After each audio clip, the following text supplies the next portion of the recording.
Mohammad Tanvir Hossain Rubel. Rubel, so আপনাকে রুবেল নামেই সবাই চেনে? জি হ্যাঁ। ওকে, তো রুবেল বয়স কত এখন? আমার বয়স 28। 28। আপনি সিক্রেটস অনুষ্ঠানটা সম্পর্কে জানতেন আগে থেকে?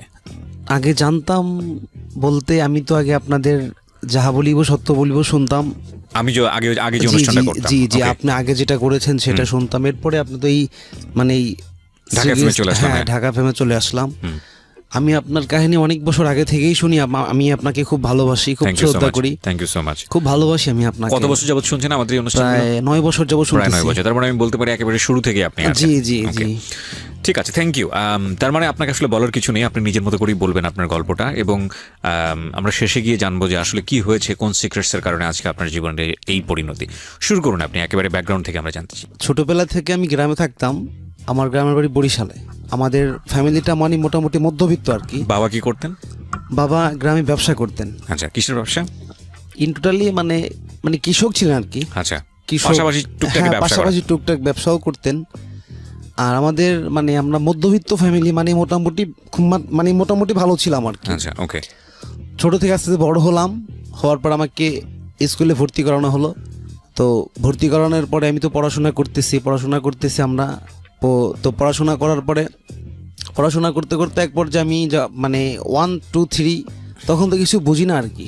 তো যখন 4-এ যখন উঠলাম তখন আমার কিছু ফ্রেন্ড সার্কেল হলো। মানে আমার ফ্রেন্ড সার্কেল ছিল যারা আমার থেকে অনেক সিনিয়র বা অনেক চেয়ে বয়স্ক আর কি। জি। আমি ওদের মধ্যে ছোট ছিলাম। আচ্ছা। তো ওরা আমাকে নিয়ে মানে আমি ওদের সাথে মিশতাম না। তো ওরা আমাকে বলতো তুমি একা একা যাও, বাড়িতে একা একা আসো, তুমি আমার সাথে কথা বলো না, আমার সাথে তো একটু মানে ঘোরাফেরা করো না। একদিন ওরা আমাকে একদিন বলতেছে যে চলো একটু ঘুরে আসি এক জায়গা থেকে। পরে গেলাম। যাওয়ার পরে কি করলো, মানে সন্ধ্যার পরে আর কি, স্কুল ছুটি হওয়ার পরে বাসায় আর ফিরলাম না। তো ওরা আমাকে নিয়ে গেল। কোন ক্লাসে থাকা অবস্থা এটা? 4-এ। ক্লাস 4-এর সময়। আচ্ছা, আমি একটু জাস্ট এখানে পজ দিয়ে যদি একটু জানতে চাই, আপনারা ভাই বোন কতজন ছিলেন? আমরা 2 ভাই 1 বোন। আপনি বড়? জি, আমি ভাইয়ের মধ্যে বড়, আমার বোন বড়। মানে ভাইয়ের মধ্যে আমি বড়। জি। আর আমার ছোট একটা ভাই আছে। ওকে, তো ঠিক আছে, তারপর কি হলো? সন্ধ্যার পরে ওরা আমাকে নিয়ে গেল আমাদের পাশের গ্রামে এক লোক থাকতো বয়স্ক করে। উনি আবার আলু চাষ করতেন। জি। তো আলু চাষ করতেন। ওরা আমাকে বললো যে আমরা আজকে আলু চুরি করব। তো আমি বললাম ঠিক আছে, আমি তো এগুলো কখনো চুরি করি নাই, তাহলে তোমরা করো, আমি তোমাদের সাথে আসি। আলু মানে কি নরমাল আলু নাকি মিষ্টি আলু? না, মিষ্টি আলু না, মানে নরমাল যেগুলো আমরা মানে রান্না করে খাই আর কি। হ্যাঁ, আমি কেন এই প্রশ্নটা করলাম, মিষ্টি আলু ব্যাপারটা হয়তো বা ছোট বাচ্চারা অনেক সময় খেয়ে থাকে, যে কারণে হয়তো এটা কিউরিওসিটি হয়েছে, সে কারণে হয়তো ক্ষমা সুন্দর দৃষ্টিতে দেখা যায়, কিন্তু না, এটা নরমাল আলু ছিল। ওকে। তারপরে আমি বললাম যে তাহলে তোমরা আলু উঠাও, আমি এখানে আছি। ওরা বললো যে না, তুমি বসে থাকবা, আমরা চুরি করবো, পরে তোমরা আমাকে ধরাই দিবা। আচ্ছা। আমি বললাম যে না ঠিক আছে তোমরা করো। ওরা বলছে না, তুমি আমাদের সাথে আসো। পরে আমি এক পর্যায়ে যেতে চাইলাম না, পরে আমাকে মারলো। মানে আমার একটা ফ্রেন্ড ছিল, মানে ও খুব বড় আর কি। আমি তো আপনাকে আগেই বলেছি আমি মানে ওদের মধ্যে সবার চেয়ে ছোট ছিলাম। জি। তো ওরা আমাকে মারলো। তোরা এক পর্যায়ে মার খেয়ে ওদের সাথে আলু চুরি করলাম। প্রায় 5-7 কেজির মতো চুরি করে নিয়ে আসছি। আসার পরে ওরা কি করছে, এর পরের দিন বিকালবেলা বাজারে এনে আলুটা বিক্রি করছে। ওকে। করার পর ওই যে আলুর মালিক, সে কিভাবে বুঝতে পারছে বা কীভাবে জানছে সেটা বলতে পারবো না। তো সে আমাদের বাসায় আসছে। আসার পরে আমার আম্মার কাছে বিচার দিছে যে তোমার ছেলে আলু চুরি করছে। আরও অনেক ছেলে পেলে ছিল, তাদেরকে নিয়ে আলু চুরি করছে। পরে আম্মা আমাকে খুব মারধর করে। পরে মারধর করার পরে আমি এরপর থেকে ওদের সাথে আর মিশতে চাই না। তারপর ওরা আমাকে জোর করে, ওরা আমাকে বলে এখানে চলো, ওখানে চলো, ঘুরতে যাই। আমি যেতে চাই, আমি না যেতে চাইলে ওরা আমাকে মারতো। আচ্ছা। তো আমি যাইতাম ওদের সাথে। তো একবার যে আমি তো ছোট ছিলাম, আগেই বলেছি। ওরা আমার বয়সের চেয়ে আরও মানে 2 বছর করে, মানে অনেক বড় ছিল, 2 বছরের বড় ছিল ওরা। তো বড় ওরা মানে সবাই প্রেম করতো। আমি তখন বুঝতাম না আর কি এগুলো, আমি বুঝতাম না। তো 2টা ছেলে প্রেম করতো। একটা মেয়ের বাড়ি হচ্ছে আমাদের বাড়ির খুব কাছেই, আর মানে 2টা মেয়ের বাড়ি আমাদের বাড়ির কাছে, মানে কাছেই, আর ওদের বাড়ি হচ্ছে অনেক দূরে। ওকে। মানে আমাদের গ্রামে হলো মেয়ের বাড়িটা, আর ছেলের বাড়ি হলো অন্য গ্রামে, আর মেয়ের বাড়ি আমাদের গ্রামে। তো ও আমাকে একদিন বললো, ছেলেটার নাম আমি বলি, ছেলেটার নাম হচ্ছে জাকির। আমাদের আমি ওর সাথে আমার এখনো সম্পর্ক আছে, আমার মানে ও আমাকে খুব কেয়ার করে, ওকে। এখন ওর সাথে আমার সম্পর্ক আছে। তো যাই হোক, ও আমাকে বললো যে তোদের এলাকায় আমি প্রেম করতেছি, তো তুই একটা কাজ কর, তুই এই মেয়েটার সাথে আমার রাত্রেবেলা আমি আসবো, আসলে তুই এই মেয়েটার সাথে আমার একটু কথা বলাই দিবি। আমি বললাম ঠিক আছে, ওকে। তো পরে ওরা রাত্রে ওই ওই যে মেয়েটা আর আমার ফ্রেন্ডটা জি। দুইজনে আসলো। আসার পর একটা জঙ্গলের মধ্যে, মানে বাড়ির পিছনে একটা ঝোপঝাড় ছিল আর কি। হুম। তো ওখানে আসলো, আসার পরে ওরা অনেকক্ষণ ওখানে দাঁড়ায় কথা বললো, আমি রাস্তার মধ্যে দাঁড়ায় আছি। তো ভাইয়া আমি রাস্তার মধ্যে দাঁড়ায় আছি, ওরা ওখানে কথা বলতেছে। তো কথা বলার পর আমি দেখতেছি ওরা বের হচ্ছে না ওখান থেকে। তো আমি ডাকতেছি, আমি জাকিরগুলো ডাকতেছি, তো ওরা আসতেছে না। পরে আমি চিন্তা করলাম আমি কি যাব, তারপরে গেলাম আমি। পরে দেখতেছি ওরা দুজনে মিল্লা মানে খারাপ কাজ করতেছে আর কি। তো পরে আমি এটা দেখে চলে আসছি। আসার পরে ওরা আমাকে বলতেছে যে তুই যা দেখছো এগুলো কারো কাছে বলবি না। আচ্ছা। আমি বললাম ঠিক আছে, বলবো না। পরে এরকম ও আমাকে প্রতিদিন বলতো যে তুই আমাকে আমি যাবো, তুই আমাকে একটু পাহারা দিবি, তুই ওকে ডাক দিবি। আমি আসলে বিরক্ত হয়ে যেতাম ওদের প্রতি, আমার এগুলো ভালো লাগতো মানে না। মোটামুটি বেশ কয়েকদিন সুযোগ দিয়েছেন। হ্যাঁ, ওকে। তো ও আমাকে এরকম বলতো, প্রত্যেকদিন আমাকে বলতো তুই আমি আসবো, তুই আমাকে সময় দিবি। তো আমার পক্ষে আসলে মানে এটা পসিবল ছিল না। মানে আমার বাসা থেকে প্রেশার আসতো, এবং আম্মু মারধর করতো। এগুলো কোথায় গেলে সন্ধ্যার পরে বের হলে আম্মু মারধর করতো, মানে ওর জন্য আমি পারতাম না। তো যাই হোক, তারপর আমি বললাম যে দোস্ত আমি আর পারবো না, এটা আমার পক্ষে আর সম্ভব না। পরে ও আর মানে ওই দিনকে আসলো না। আসার পরে স্কুলে যেদিনকে মানে পরের দিন স্কুলে গেলাম, ও আমাকে স্কুলের মতো অনেক মারলো, বলতেছে তুই আমার কথা শুনিস না, তুই আমার বন্ধু। পরে ও আমাকে বলতেছে মারার পরে বলতেছে কি আমাদের এলাকায় একটা মেয়ে আছে, তুই এই মেয়ের সাথে প্রেম কর। মেয়েটার নাম ছিল আইরিন। পরে আমি বললাম যে না, আমি এগুলো বুঝি না, কয় শালা, মানে ও আমাকে খুব গালাগালি করলো। মানে অনেক গালাগালি করার পর কয় তুই করেই দেখ। পরে আমি বললাম এটা কিভাবে করে। পরে বলতেছে তুই শুধু হ্যাঁ বল, আমি বাকি ব্যবস্থা আমি করতেছি। পরে আমি বললাম ঠিক আছে মানে তুই। প্রেম বলতে আপনার কাছে যেটা মানে বোঝাচ্ছে আসলে আলটিমেটলি এই ধরনের অনৈতিক সম্পর্ক, তাই কি? নাকি প্রেম বলতে আসলে যে একটা পবিত্র সম্পর্কের জায়গাটা থেকে হ্যাঁ ওঠে? হ্যাঁ, মানে আমি আমার ভিতরে এরকম প্রেম ভালোবাসা আমি তো বুঝি না ওগুলা। তারপর আপনার সঙ্গে এটা করতে বলছে? আমি ওগুলো বুঝি Okay, না আর কি। ঠিক আছে। তো তারপরে সঙ্গ দোষটা অনেক বড় একটা ফ্যাক্ট, কারণ একটা কথাই আছে যে সঙ্গ দোষে নাকি অনেক বড় জীবনটাই নাকি নষ্ট হয়ে যায়। তো একটা জিনিস বলবো যে সৎসঙ্গে স্বর্গবাস, অসৎ সঙ্গে সর্বনাশ। তো আসলে কার সঙ্গে ছেলে মেয়ে মিশছে এবং সে কি করে সেই ব্যাকগ্রাউন্ডে জানাটা বাবা মায়ের জন্য অনেক বেশি জরুরি। আপনার বাবা মা কি সব বিষয়ে খোঁজখবর রাখতো, যে আপনি কার সঙ্গে মিশতেছেন বা আপনার বাসায় কে আসতেছে, কার সঙ্গে টাইম স্পেন্ড করতেছেন, এরকম খোঁজখবর রাখতো? না, এরকম আমি মানে বাসায় ফিরতাম যদি লেট হতো তাহলে আম্মু বকাঝকা করতো। বাসায় অনেক প্রেশার আসতো, আমার মোটামুটি প্রেশার আসতো।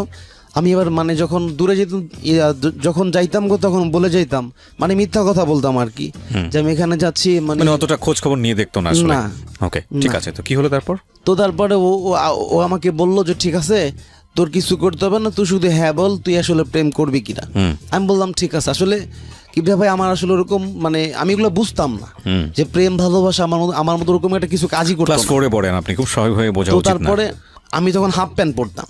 তো তখন ও আমাকে বলছে যে ঠিক আছে তুই শুধু হ্যাঁ বল। আমি হ্যাঁ বললে দিলাম। পরে ওই মেয়েটার নাম ছিল আইরিন। ও মেয়েটাকে বলছে যে আইরিন, আমার এই যে বন্ধু, আমার বন্ধু রুবেল তোকে পছন্দ করে। পরে আমি তখন আরো মোটা ছিলাম, আরো সুন্দর ছিলাম অবশ্য। তো মেয়েটা বলছে যে আচ্ছা ঠিক আছে, আমি ওর সাথে প্রেম করতে চাই। ওই মেয়েটা বললো আমি ওর সাথে প্রেম করতে চাই। পরে বলতেছে পরে আমার ওই ফ্রেন্ডটা বলতেছে ঠিক আছে রুবেল, তোর সাথে ওই মেয়ে প্রেম করতে চায়। আমি বললাম তো ঠিক আছে।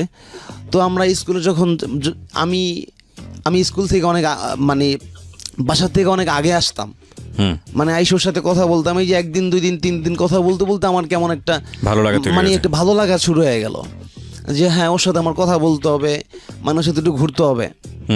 তখন আগে তো মানে কি ভাই, তখন তো ছোট ছিলাম তখন। এখন তো যেমন স্কুল ড্রেস ছিল, মানে এখন তো স্কুল ড্রেস, জুতা ম্যাচিং ছাড়া স্কুলে আসা যায় না। তখন তো আমরা জুতা ছাড়া স্কুলে আসতাম, জুতা হাফ প্যান্ট, মানে যখন যা পাইতাম তখন সেভাবেই চলে আসতাম। জি। তো তখন আমি চিন্তা করলাম মানে আমার সিনিয়র, আমি আগেও বলছি আমার সিনিয়র যেই মানে ফ্রেন্ড ছিল ওরা মানে দুইটা মেয়ের সাথে প্রেম করে, ওদেরকে দেখতাম যে ওরা খুব মানে ভালো ভালো আপনার জামা কাপড় পরে জুতা পরে স্কুলে আসে। আমি তখন মানে নর্মালভাবেই যেতাম স্কুলে। জি। তখন আমি চিন্তা করলাম যে মানে কিভাবে আসলো মানে বিয়ার মধ্যে মানে আমার মাথায় কাজ করতেছে না। আমি বলতেছি যে ওরা ভালো ভালো জামা কাপড় পরে আসে, আমি তাহলে যাব ভালো ভালো জামা কাপড় পরে। আমি আম্মুকে বললাম, আম্মু আমার আসলে আমার একটা প্যান্ট দরকার, ফুল প্যান্ট দরকার। তখন তো ভাই রাবারের প্যান্ট ছিল। তখন আম্মু একটা ওই রাবারের একটা প্যান্ট আমাকে মানে বানায় দিল কয়েকদিন পরে, আর পন্স পরে আসতাম স্কুলে। আমার বাবা তখন গ্রামেই ছিল। তো এরকমভাবে ওর সাথে আমার মানে সম্পর্ক চলতেছে। আমার একদিন দেখা না হলে ভালো লাগে না, মানে কীরকম একটা ভালো লাগা মানে কাজ করা মানে একটা ভালো লাগা শুরু হয়ে গেল ওর মধ্যে, আমার মধ্যে। পরে ও আমাকে একদিন রাত্রে ও আমাকে একদিন স্কুল মানে ছুটির পরে আমাকে বলতেছে কি, রুবেল তুমি একটু আমাদের বাড়িতে আসবা, সন্ধ্যার পরে একটু আসবা। আমি বললাম কেন? সন্ধ্যার পরে আমি বাসা থেকে বের হইতে পারবো না। এরপরে কে বলছে এটা? ওই মেয়েটা বলতেছে, আইরিন বলতেছে। পরে আমি বললাম যে না, আমি বের হইতে পারবো না। পরে আমি আর ওদিনকে সন্ধ্যার পরে যাই নাই। পরের দিন সকালে যখন স্কুলে আসলাম, মেয়েটা আমার সাথে কথা বলতেছে না। পরে আমি জিজ্ঞাসা করলাম, আইরিন আমার সাথে কথা বলছো না কেন? পরে বলতেছে, তোমাকে কালকে আমি যেতে বলছিলাম, তুমি যাও না, আমার সাথে দেখা করো নাই, আমি তোমার সাথে কোনো কথা নেই আমার। পরে আমি বললাম ঠিক আছে ওকে ভাই, আমার ভুলে মানে আমি তো মানে মানুষের ওরা যা করতেছে এগুলো দেখে দেখে শিখছি আর কি, এগুলো মানে এই ধরনের কথাই বলতেছি আর কি। তো পরে আমি ওই মেয়ের কাছে বলছি যে ঠিক আছে ভাই, আমার ভুল হয়ে গেছে, তো ঠিক আছে তুমি যেটা বলবো এখন থেকে আমার ওই ভুলটা আর হবে না। পরে আমি 5-এ উঠলাম। ওঠার পরে ওই মেয়েটা অন্য স্কুলে চলে গেল। পর ওর সাথে আমার তেমন একটা সম্পর্ক আর মানে রইল না। এরপরে 5-এ পড়তেছি একদিন আমাদের স্কুলে মানে স্পোর্টস হয় আর কি, 21শে ফেব্রুয়ারিতে যে স্পোর্টসগুলো হয় ওটা হইতেছে আমাদের স্কুল থেকে আরও মনে করেন 5-7 কিলোমিটার দূরে আর কি হবে। তো পরে আমাদের ওই স্পোর্টসের সময় আমি আবার খুব ভালো গান গাইতাম। তো আমি আবার আমার গানের নাম ছিল এবং আমার মোরকের লড়াই তো বোঝেন অবশ্য মনে হয়, মোরকের লড়াই, হাডুডু আর দীর্ঘ লাভ আর জারি গান, মানে প্রত্যেকটা কম্পিটিশনে আমার অবশ্য একটা করে নাম ছিল। আমি খুব ভালো ছিলাম স্টুডেন্ট মানে হিসাবে, মানে মোটামুটি ভালো ছিলাম আর কি। তো এরপরে স্পোর্টসের সময় আপনার স্পোর্টসের সময় আমার ওই নামগুলো নেওয়া হলো।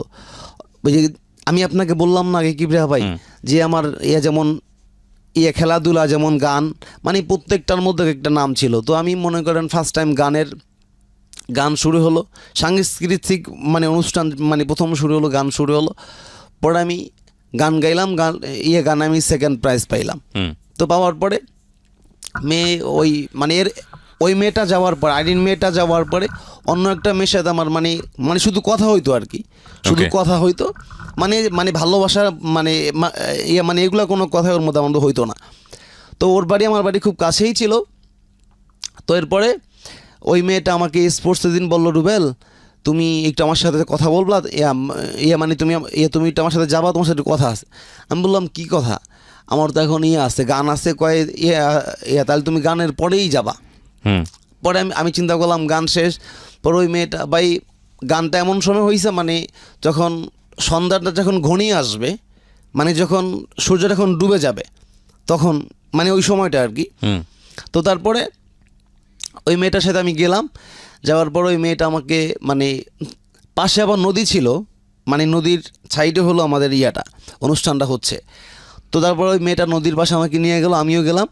যাওয়ার পরে মেয়েটা আমাকে বলতেছে, রুবেল আমি তোমাকে ভালোবাসি। আমরা বিরতি নেব প্রিয় শ্রোতা, এই জায়গাটিতে ছোট্ট একটা বিরতি। আপনারা শুনছেন সিক্রেটস ঢাকা FM 90.4-এ। আমি আরজি কিবরিয়া রয়েছে আপনার সঙ্গে, এবং রুবেল আজকে এখানে কনফেস করছে। রুবেলের একটা ছবি আমরা আমাদের ফেসবুকে দিয়ে দিয়েছি এবং ওর একটা ছবি ইউটিউবে থাকবে। তো বেসিক্যালি আমি বলবো ইউটিউবে আসার জন্য আমাদের ইউটিউব চ্যানেলটিতে আমরা কিছুক্ষণের মধ্যে আমাদের পুরো অনুষ্ঠানটা আপলোড করব। সো আপনি যদি ওকে দেখতে চান, please come to our YouTube channel www.youtube.com/DFM904। DFM মানে হচ্ছে ঢাকা FM, আর 904 হচ্ছে আমাদের radio frequency 90.4। So it's very easy, www.youtube.com/DFM904। 904, আপনি শুধু DFM 904 নামে বা ঢাকা FM 90.4 নিয়ে আপনি যদি ইউটিউবে সার্চ দেন আমাদের চ্যানেলটা চলে আসে। সো আপনি ওখানে সাবস্ক্রাইব করবেন অবশ্যই, এবং সাবস্ক্রাইব করার পরে আপনি বেল বাটনটি যেটা আছে সেটা অন করে দেবেন। ওকে, তাহলে যেটা হবে, আমরা যখনই অনুষ্ঠানটা এখানে আপলোড করব আপনি সঙ্গে সঙ্গে আপনার মোবাইলের মাধ্যমে সেটা জানতে পারবেন। কিভাবে জানতে পারবেন? অটো নেট অন করলে আপনার ওখানে নোটিফিকেশন চলে যাবে। ওকে, ছোট ছেলে মেয়েকে যারা খুব ভালো গান গায় তাদেরকে আপনাদের সামনে প্রেজেন্ট করবার জন্যে, এবং এই অনুষ্ঠানটি প্রচার করা হয় রেডিও আম্বার 102.4 চ্যানেলে প্রতি শনিবার রাত 10টায়। রেডিও আম্বার এবং ঢাকা FM এরা মূলত দুই বোন, আমরা বলি সিস্টার কনসার্ন, একই ফ্যামিলির। ওকে জি, যেখানটায় আমরা ছিলাম রুবেল, তারপর তো ভাইয়া ভালোবাসার কথা বললো আপনাকে। হ্যাঁ। এটা তো আইরিন ছিল না। না না, এটা অন্য একটা মেয়ে ছিল। তো এরপরে ও আমাকে নিয়ে গেল, পরে বললো যে আমি তোমাকে ভালোবাসি। আমি বললাম দেখো আমার এগুলো ভালো লাগে না, এগুলো আমি একদম এগুলাতে মানে আমি একমত মানে হতে পারলাম না, আমি এগুলো করতে পারবো না। পরে ও রাগ করে চলে গেল, আমিও চলে আসলাম। স্পোর্টসের অনুষ্ঠান এই পর্যায়ে শেষ হয়ে গেল প্রায়। পরে বাড়িতে চলে আসলাম, আসার পরে আমি মানে বললাম না আপনার মানে পাঁচটা করছিলাম, যেমন গান, জারি গান, মানে গান, এরপর হলো মোরকের লড়াই, এরপরে জারি গান। ঠিক আছে, পাঁচটা স্পোর্টস আপনি নাম দিয়েছিলেন। হ্যাঁ, কি হয়েছে? 5টা প্রাইজ পাইলাম। এই প্রাইজ নিয়ে বাড়িতে চলে আসলাম, আম্মু তো অনেক খুশি। পরে আসার পরে বাড়িতে আসলাম, আসার পরে আমার এর মধ্যে গিফটটা একটু কথা বলি। আমি আসলে আমার আব্বা আবার মানে সুন্দরবনে মাছের ব্যবসা করতেন। সুন্দরবনে এই যে নাম শুনছেন কিনা জানি না, আসার চর একটা বলে জায়গা আছে, মানে সুন্দরবনের খুব কাছে। তো তখন আমার আব্বা ওখানে আবার ব্যবসা করতেন, মানে নৌকা ছিল 5টা আর বোট ছিল একটা। আমাদের প্রায় কর্মচারী ছিল প্রায় 15 জনের মতো মানে কর্মচারী ছিল। তো আমি এগুলা সব আমি পরে মানে আব্বুর ওখানে যাইতাম মাঝে মাঝে, মানে শীতের 6 মাস মানে শুরু হইতো ব্যবসাটা আর কি। মানে গরমের দিনে এই ব্যবসাটা ছিল না, মানে শীতের মধ্যে ছিল ব্যবসাটা। তো আমি ওখানে যাইতাম, বড় বড় মাছের টাল, ওখান থেকে আব্বু ওই মাছ বিক্রি করতো। আমি টাকা পয়সা আব্বুর ওখান থেকে চুরি করতাম, আব্বুর কাছে চাইতাম, যা চাইতাম তাই দিত। পরে রাসেল ভাই চিরটটা চলে আসলো। হ্যাঁ, চিরটটা যখন চলে আসলো তখন আমি গ্রামের বাড়িতে। তো আমার আব্বু তখন মানে সমুদ্রের মধ্যে আর কি, তখন মানে সিঙ্গেল চলতেছে যে মানে আপনার বন্য হবে আর কি, বিপদ সংকেত। হ্যাঁ, বিপদ সংকেত। তো তারপরে আব্বু মানে উপরে আসতে আসতে আপনার মানে ঝড় শুরু হয়ে গেল।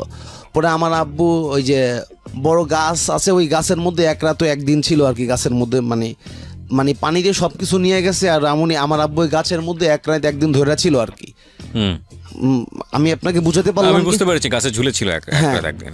তো তারপরে আমার আব্বুকে পাশের অনেক লোকজন আপনার গাছের থেকে নামানোর পর আব্বু আপনার সেন্সলেস অবস্থায় ছিল। থাকার পরে আব্বুকে হাসপাতালে নেওয়া হয়, আব্বু মোটামুটি সুস্থ হয়। এরপরে আমাদের ওখান থেকে প্রায় 5-7 লাখ টাকা লস হয়ে যায়। মানে ওখানে মাত্র আপনার 3 জন লোক ফিরে আসছিল, আর লোক সব মারা গেছে। আর মানে আমাদের যা কিছু ছিল ওখানে কিছুই মানে অবশিষ্ট ছিল না, মানে সবই শেষ হয়ে গেছে। এরপরে আমরা চিন্তা করলাম মানুষের দেনা মানে বহুত টাকা দেনার মধ্যে পড়ে গেলাম। এরপরে আব্বু আম্মু চিন্তা করলো যে আমরা ঢাকাতে আসি, ঢাকাতে যাই। মানুষের তখন আপনি কোন ক্লাসের স্টুডেন্ট? তখন ভাই আমি লেখাপড়া গ্যাপ আমার মধ্যে। কোন ক্লাসে পড়া অবস্থায় ছেড়ে দিয়েছেন? 5-এ থাকা অবস্থায়? হ্যাঁ। ওকে, লেখাপড়া গ্যাপ। এরপরে আব্বু আম্মু চিন্তা করলেন ঢাকাতে যাই, ঢাকা গিয়া আমরা কাজ কাম করে মানুষের টাকা পয়সা কিছু শোধ করে দিব। আচ্ছা। পরে আমি কি করলাম, আমাকে একটা আইসক্রিমের ফ্যাক্টরির মধ্যে ঢুকাই দিল। ওকে, ঢাকায় আসার পরে? হ্যাঁ, ঢাকায় আসার পরে। কোথায় আসলেন ঢাকায়? ঢাকা বাসাবো না, মাদার টাকা আর কি, বাসাবো থেকে মানে একটু সামনে। ওকে। তো পরে কালীবাড়ি নামে একটা জায়গায় আমাকে ঢুকাই দিল একটা আইসক্রিমের ফ্যাক্টরিতে। আমি আইসক্রিম বিক্রি করতাম। আইসক্রিম বিক্রি করতে করতে পরে আমি একটা আইসক্রিম 1.5 টাকা 1 টাকা বিক্রি করতাম। তো বিক্রি করার পরে প্রত্যেক দিন প্রায় 100 টাকা 50 টাকা এরকম লাভ হইতো। তো লাভ হইতো এরকম প্রায় 1 সপ্তাহ 5-7 দিন এরকম বিক্রি করতে ভালোই চলতেছি। 50 টাকা 100 টাকা মার হাতে নিয়ে দিচ্ছি, মা খুব খুশি হচ্ছে। তো দেওয়ার পরে আমি বললাম যে মা আমি আর আইসক্রিমটা বিক্রি করবো না। পরে মা বললো তাহলে কি করবি? আমি বললাম মা আমি গার্মেন্টসে চাকরি করবো। ওকে। পরে আমি ছোট ছিলাম তখন, মানে মানে খুবই ছোট আমি তখন। আমার মা বলতেছে তোকে তো গার্মেন্টসে ঢোকানো যাবে না, কেউ তোকে নিবে না। পরে আমি চিন্তা মানে 2 থেকে 3 দিন আমাদের ওখানে নন্দীপাড়া একটা গার্মেন্টস আছে, সিসিলি গার্মেন্টস। তো সিসিলি গার্মেন্টসের ওখানে গেটে গিয়া 2 থেকে 3 দিন দাঁড়াইছিলাম। তো দাঁড়ানোর পরে আমাকে একটা মেয়ে বলে, এই ছেলে তুমি এখানে কি করো? আমি বললাম আমি এখানে কাজ করতে আসছি। পরে বল তুমি তো খুব ছোট, তুমি কাজ করতে পারবা না। পরে আমি এরকম 2 থেকে 3 দিন ওই মেয়েটার সাথে আমার দেখা হয়। মানে মেয়েটা আমার মেয়ে না, মানে আমার মানে বড় বোনের মতো আর কি। ওকে। তো পরে ওই মেয়েটা বলছে তুমি চাকরি করতে চাও? আমি বললাম হ্যাঁ আমি চাকরি করতে চাই। পরে ওই মেয়েটা উপরে যাওয়ার পরে লাইন চিপ একটা লোক আছে, ওই লাইন চিপকে নিচে পাঠালো। পরে ওই মানে ওই লোকটা নিচে আসলো, আসার পরে বলতেছে কি যে তুমি কি চাকরি করতে চাই? আমি বললাম হ্যাঁ আমি চাকরি করতে চাই। পরে বললো তুমি কাজ করতে পারবো? আমি বললাম হ্যাঁ কাজ করতে পারবো। পরে আমাকে নিল, নেওয়ার পরে ওই যে আপনার যেই মেয়েটা জিজ্ঞাসা করছিল যে এই ছেলে তুমি কি চাও এখানে, ওই মেয়েটার সামনে আমাকে সুতা, ওই যে প্যান্ট বানাইতো শার্ট বানাইতো ওগুলো সুতা কাটতে দিল। পরে এরকম চাকরি করতেছি তখন কিবরা ভাই বেতন ছিল 1200 টাকা। Okay. মানে 1 মাস মানে চাকরি হলে 1200 টাকা বেতন আর কি। তো এরকম চাকরি করতেছি প্রায় 2 মাসের মতো করলাম। তো করার পর আমার এদিকে কিছু ফ্রেন্ড সার্কেল তৈরি হয়ে গেল। তো ফ্রেন্ড সার্কেল তৈরি হইতেছে আর আমি চাকরি বাকরি করতেছি, টাকা পয়সাও দিচ্ছি মোটামুটি মানে যাই পারতেছি। পরে দেওয়ার পরে একদিন হঠাৎ করে আমাকে মানে আমার ওই যে আমার লাইনের সুপারভাইজার যে সুপারভাইজার সে একটা সিজার দিল, মানে কেচি দিল একটা। কেচিটা বলতেছে কি কেচিটা তুমি রাখো রুবেল। পরে আমি কেচিটা টেবিলের উপরে রাখলাম। তো রাখার পরে আমি এবার ওই কেচিটা রেখে বাথরুমে চলে গেছি। পরে বাথরুমে যাওয়ার পরে ওই কেচিটা অন্য লাইনের সুপারভাইজার আবার কেচিটা নিয়ে গেছে। নিয়ে যাওয়ার পর আমি পোশাক পরে আসার পরে ওই সুপারভাইজার বলতেছে আমার কেচিটা কোথায়? গার্মেন্টসে ভাই আপনার কেচিরে আপনার সিজার বলে আর কি। তো পরে আমি বললাম ভাই আমার আপনার সিজারটা তো এখানেই ছিলাম, তো বাথরুমে গেছিলাম। পরে আমি এই কথা বলার পরে ওই সুপারভাইজার আমাকে একটা চটকনা দেয়। তো ভাই মানে একটা না 2টা চটকনাই দেয়। আমার খুব ভাই কষ্ট লাগে এবং আমি খুব কান্না করি। পরে আমি বললাম যে না আমি আর চাকরি করব না। পরে কি করলাম, আমি নিচে নাইমা আইসা পরে আমি আমার ওদিক কিছু ফ্রেন্ড সার্কেল ছিল ওদেরকে ডাইকা নিয়ে আসলাম। নিয়ে আসার পরে সুপারভাইজার যখন লাঞ্চের সময় যখন নামার পরে আমরা কি করছি, ওই যে আপনার সাইডে আবার ওই যে বড় আপনার বিল্ডিং বানাইতেছে, ওই বিল্ডিং থেকে 2-3 জনের 3-4টা রড নিয়ে আসছি। তো ওই সুপারভাইজার যখন উপরে থেকে নামার পরে যখন যাচ্ছে উনি তো আর বুঝতে পারে না যে আমি ওনাকে মারবো। তো পরে উনি যখন রাস্তা দিয়ে হাঁটতেছে আমি গিয়ে এই গিরার মধ্যে বাড়ি শুরু করছি। পরে আমি যখন বাড়ি শুরু করছি আমার লগে আরও যেই পোলাপান ছিল সবাই মনে করে আন্তাপাট্টা মানে মাইরা মুইরা পুরা মানে মাথা ফাটাই লাইছি। হ্যাঁ পরে হ্যাঁ মাইরা তুই আমরা গেলাম বাসার দিকে গেছি। পরে যাওয়ার পর তো আমার খুঁজতেছে পাইতেছে না। আমি গার্মেন্টস একটা ছেড়ে দিলাম ভাই মাইরা ভয়ে। ওখানে আমার 1 মাসের আমার 1 মাসের বেতনের টাকা রয়ে গেছে। এই মাঠটা সম্পর্কে একটু জানতে, ওনাকে কি একবারে মেরে ফেলেছিলেন নাকি জাস্ট আঘাত করা? না উনি মানে এখন পর্যন্ত আধা মরা উনি, মানে উনি কোনো কাজ করে খেতে পারে না, সেটা আমি মানে এখন পর্যন্ত আমার খবর আছে ওনার। আরেকবার রিপিট করতে চাই, লোকটার অপরাধ কি ছিল? লোকটার অপরাধ আমার কাছে একটা দিছিল সিজার, মানে কেচি দিছিল। পরে বলতেছে আপনার এই কেচিটা তোমার কাছে রাখো। পরে আমি কেচিটা রাখে আমি বাথরুমে গেছি, মানে ওয়াশরুমে গেছি। আমি গেলাম আর আইলাম, এর মধ্যে কেচিটা নাই। পরে উনি আমার কাছে বলতেছে যে এই কেচিটা কোথায়? আমি বললাম যে ভাই কেচিটা তো এখানেই ছিল, আমি তো বাথরুমে গেছিলাম। পরে উনি আমাকে মানে বকাও দিল, আমাকে মারধরও করলো, মানে 2টা থাপড় দিল। দেওয়ার পর আমি কান্না করতে করতে নিচে আসলাম। তো নিচে এসে আমার যারা ফ্রেন্ড সার্কেল তাদেরকে ফোন দিলাম, বলতো এটাই ওনার অপরাধ ছিল তো? হ্যাঁ হ্যাঁ ওকে ফাইন। তারপর কি হলো? লোকটা তো ওখানে পড়েই রইলো। আচ্ছা। পরে আমরা চলে গেলাম, এই গার্মেন্টস চাকরি ছেড়ে দিলাম। আমি আমার মাকে বললাম যে মা তুমি আমাকে 1000 টাকা দাও, আমি একটা ব্যবসা করি। আচ্ছা। পরে বললো যে কি ব্যবসা করবা? না সরি ভাই। পরে আমাদের বাসার কাছে একটা মুরগির দোকান ছিল, তো ওই লোকটার নাম ছিল পলাশ, ওনার বাড়ি গোপালগঞ্জে। তো আমার নন্দীপাড়ায় একটা বন্ধু থাকতো, ও আবার এই মুরগির দোকানে চাকরি করতো। পরে আমি বললাম কি যে ওর নাম ছিল হলো আনোয়ার নাম ছিল। আমি বললাম আনোয়ার তোর দোকানের যেই মালিক ওই মালিকটা দেখিস তো একটা লোক লাগবো কিনা, আমি তাহলে ওর দোকানে কাজ করবো। বললো ঠিক আছে, তাহলে আমি মালিকের সাথে কথা বলে দেখি। পরে কি করলো, ওই আমারে ও গিয়া মালিকের কাছে জিজ্ঞাসা করলো, করার পরে বলতেছে যে হ্যাঁ লোক লাগবো, তাহলে ওরা রেখা দিস। পরে আমি ওই মুরগির দোকানে মুরগির কাজ করা শুরু করলাম। যেমন কাজ ছিল কি, যেমন মুরগি বিক্রি করা এবং মুরগি ছুইলা দেওয়া এবং কয়টা মুরগি গেল এগুলো লেখা, মানে এরকম কাজ ছিল আর কি। পরে আমি চিন্তা করলাম যে না, আমি ওনার সাথে ব্যবসা করবো, আমি এরকম দোকানদারি করবো না। হ্যাঁ, আমি ওনার সাথে পার্টনারে ব্যবসা করব। পরে উনি আমাকে বলল, আমি ওনাকে বললাম যে ওনাকে আমি আবার কাকা কাকা ডাকতাম, ওনার বাড়ি গোপালগঞ্জে। পরে আমি বললাম, কাকা আপনি এই ব্যবসাটা কত টাকা দিয়ে শুরু করছেন? উনি আবার ওনার মানে উনি 3টা বিয়ে করছে। উনি এখন মানে যেখানে ওই মুরগি ব্যবসাটা করতেছে, আমাদের আপনার নন্দীপাড়াতে একটা মহিলা বিয়ে করছে। ওই মহিলা একবারে মানে দেখতে খুব মানে একেবারেই ভালো না, মানে ওই মহিলাটাকে বিয়ে করছে। করার পর ওই মহিলা ওই দোকানটা দিয়ে দিছে ওনাকে। পরে আমি বললাম যে কাকা আপনি এই দোকানটা আপনার কত টাকা দিয়ে চালান নিয়ে নিছেন? পরে বলছি কেন, তুই এবারে কথা জিজ্ঞাসা করতেছিস কেন? পরে আমি বললাম যে কাকা আমি আপনার সাথে পার্টনারে ব্যবসা করতে চাই।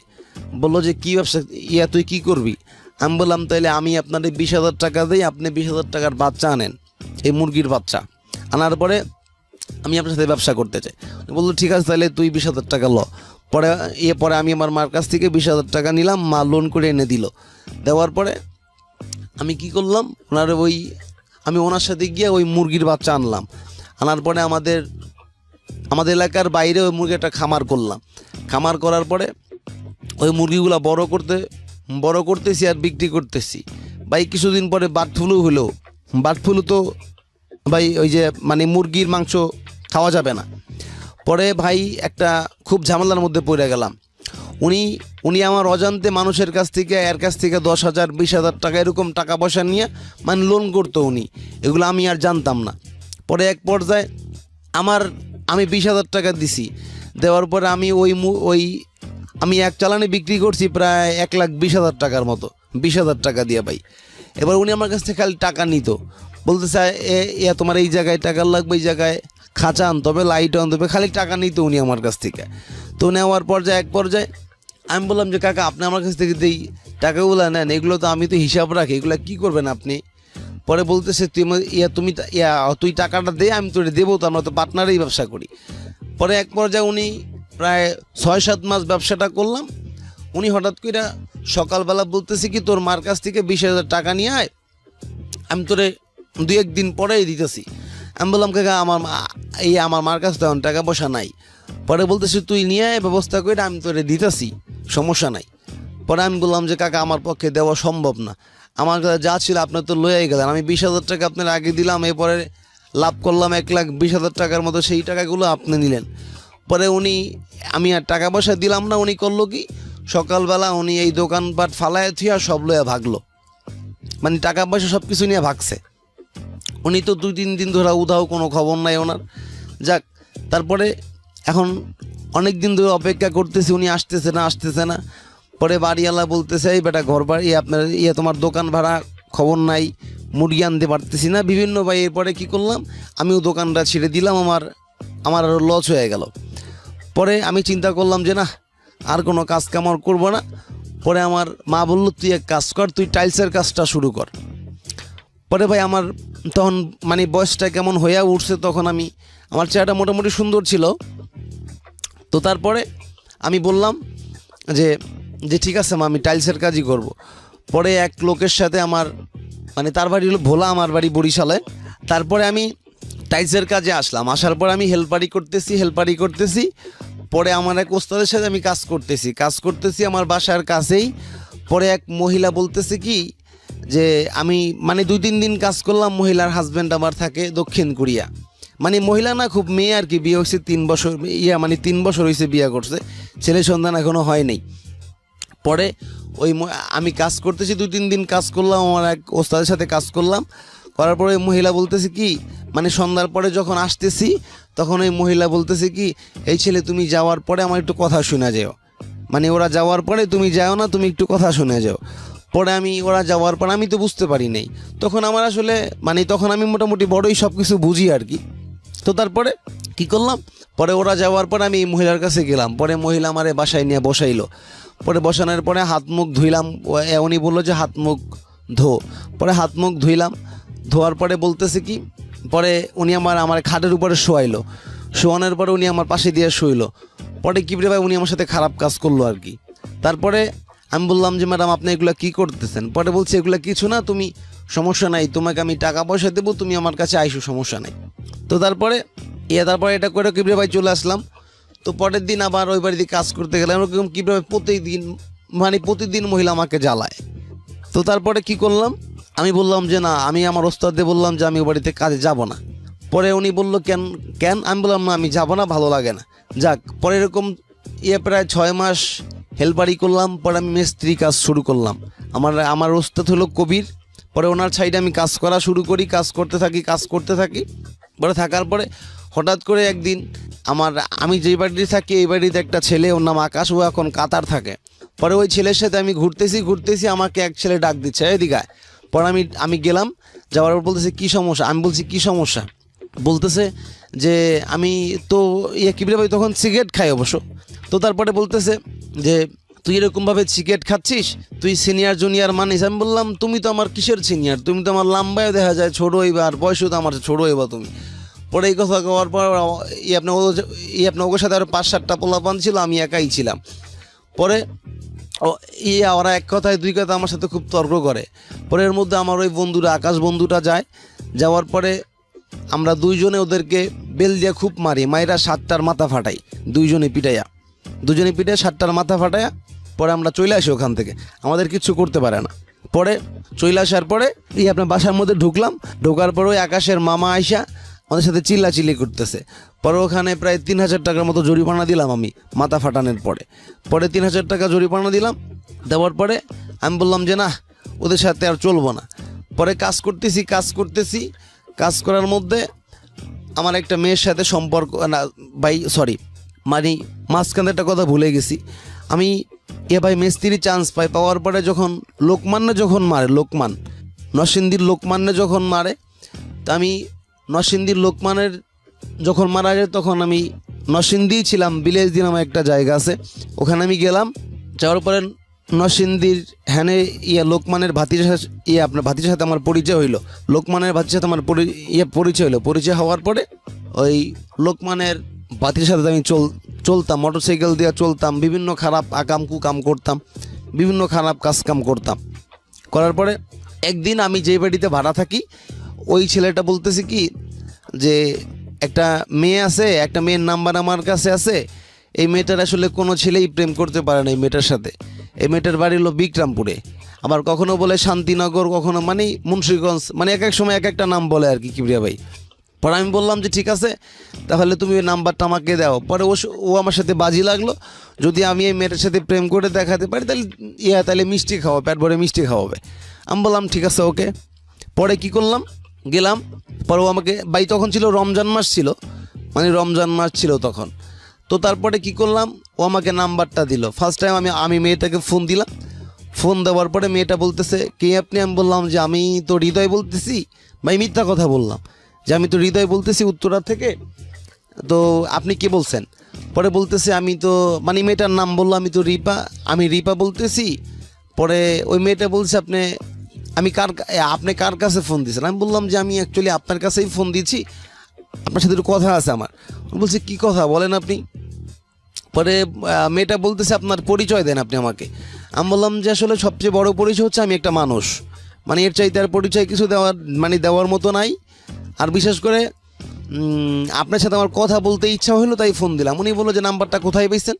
আমি বললাম যে নাম্বারটা আসলে কোথায় পাইছি আমি বলতে পারবো না, নাম্বারটা আমার মোবাইলে কীভাবে চলে আসলো আমি বুঝতে পারতেছি না। পরে মেয়েটা বললো, পরে মেয়েটাকে অনেকভাবে রিকোয়েস্ট করি। পরে মেয়েটা বলতেছে ভাই দেখেন, আমি তারাবির নামাজ পড়বো, আপনাকে কষ্ট করে আপনি আমাকে ফোন দিবেন না। পরে আমি বললাম যে ভাইয়া ফোন দিব না, তারপর অনেক রিকোয়েস্টের পরে মেয়েটা, আমি বললাম যে দেখেন আমি আপনাকে 2-3 দিন পরে একটু ফোন দিব, সাথে কথা বলবো 2-3 দিন পরে। মেয়েটা বলছে অনেকক্ষণ ভাবার পর বলছে আচ্ছা ঠিক আছে 2-3 দিন পরে আপনি একদিন ফোন দিয়ে আমারে। তো 2-3 দিন পরে আমি ওকে ফোন দিলাম, তারপরে জিজ্ঞাসা করতেছি কেমন আছেন মানে বিভিন্ন বিষয় জিজ্ঞেস করতেছি। পরে মেয়েটা আমাকে বলতেছে যে রিপা মেয়েটার নাম, বিক্রমপুরে বাড়ি মেয়েটার, আর এদিকে বাড়ি শান্তিনগরে।